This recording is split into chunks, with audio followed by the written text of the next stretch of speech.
আজকে অনেক দিন পর গেছিলাম মার্কেটে, যেটাই ভালো লেগেছে সেটাই আমি নিয়ে নিয়েছি। ছোট যাইনি, সাথে বারণ করার কেউ ছিল না।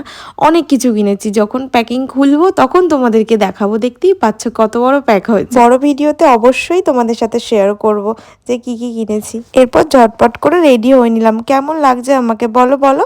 আর কোথায় যাচ্ছি জানো? যাচ্ছি মুনমুনদের বাড়ি কালী পুজোতে। আজকে সারাটা দিন খুবই ব্যস্ততার মধ্যে দিয়েই গেছে। সকালে ক্লাস করালাম, তারপর গেলাম মার্কেটে, আর এখন যাচ্ছি পুজো বাড়ি। বাড়িতে ফিরে না শরীরটা একটু খারাপ করছিল, ভাবছিলাম হয়তো যেতে পারবো না। তারপর একটু রেস্ট করার পর দেখলাম ঠিক হয়ে গেলাম। আসলে মায়ের ইচ্ছাই ছিল যে আমি যাই, আর না যেতে পারলে সত্যি আমার মনটা ভীষণ খারাপ করতো। তার জন্যই ছুটে যাওয়া আর কি। আর এই দেখো মায়ের মুখটা কি মিষ্টি লাগছে না বলো। আর এই যে গুড্ডু সোনা, গুড্ডু সোনাকে তো আমার আগের ব্লগে তোমরা দেখেছো। এই গুড্ডু সোনার মুখে ভাতেই আমি গেছিলাম। আর এই যে মুনমুন এখানে পকোড়া দিয়েছে, আর ও একবার আমার দিকে দেখছে, একবার রিয়ার দিকে দেখছে। ভাবছে যদি কেউ ওকে একটা দেয়